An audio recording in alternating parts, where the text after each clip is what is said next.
ये सिर्फ कुर्दी ही नहीं, अभी जानकारी प्राप्त हुई कि सीतामढ़ी में भी 11 साल की बच्ची के साथ दुष्कर्म हुए हैं।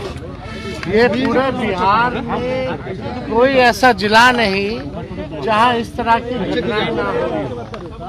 हमें पता नहीं कि सरकार कौन से नशे में है, कौन सा नशा करके सरकार जो है सोई हुई है। पूरे बिहार में अराजकता का माहौल है, क्रिमिनलों का डिसऑर्डर हो चुका है, लॉ एंड ऑर्डर कोई देखने वाला नहीं है, पुलिस वसूली में लगी हुई है, निर्दोषों को थाने में पीटती है और कोई भी मुख्यमंत्री हो या दो डिप्टी सीएम हो, उनको केवल कुर्सी से मतलब है, ना कि बिहार और बिहारियों से मतलब है।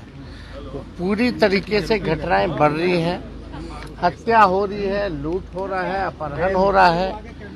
अभी कुछ दिन पहले ही जो है एक जगह बलात्कार हुआ था और हत्या हुई थी, वो खगड़िया परबत्ता जिला में, वहाँ भी हम लोग मिलकर के आए थे।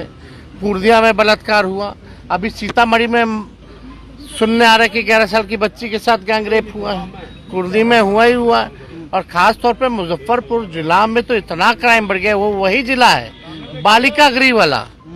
तो लोगों को समझना पड़ेगा कि अब मुख्यमंत्री नीतीश कुमार जी अचेत अवस्था में है, ये नीति आयोग के बैठक में भी नहीं जाते हैं, केवल पॉलिटिकल कार्यक्रम में जाते हैं। इनको बिहार और बिहारियों से कोई लेना देना नहीं है और ना ही कोई समीक्षा बैठक होती है। इतना अपराध बढ़ गया है लगातार, कहीं भी कोई भी समीक्षा बैठक नहीं हो रही है। ट्रांसफर पोस्टिंग का धंधा चलेगा तो यही रहेगा, रिटायर्ड लोगों को दे दिया जाएगा ट्रांसफर पोस्टिंग का, डीजीपी के हाथ में कुछ रहेगा ही नहीं तो करेगा क्या।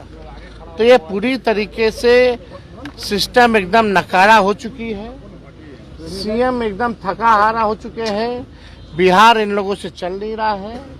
और जो भी अपराधी है बिहार में, अगर इन्वेस्टिगेशन अगर आप देखिए तो पुलिस का इन्वेस्टिगेशन का परफॉर्मेंस जो है बेहद पुअर है, और अगर इन्वेस्टिगेशन होता है, अदालत तक जाती है, तो अदालत से भी जो अपराधी हैं बेल लेकर के बाहर आ जाते हैं।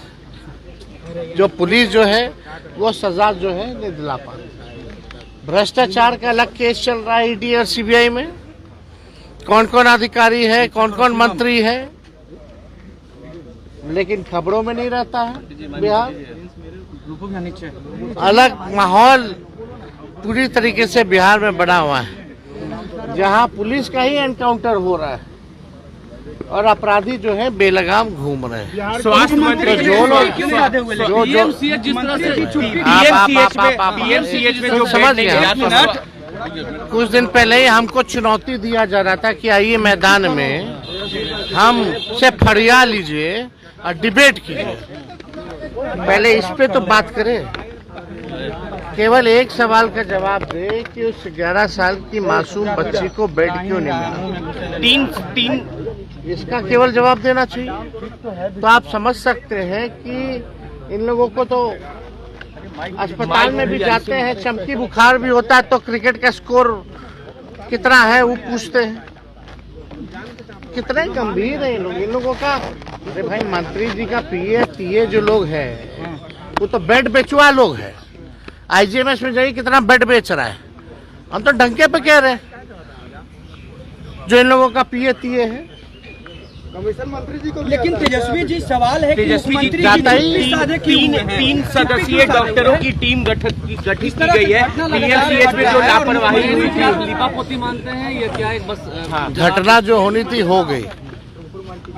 4 टीम गठित करें या 100 की टीम गठित करें, इन लोगों की जब तक मंशा ठीक नहीं होगी तब तक सुधार होने वाला नहीं।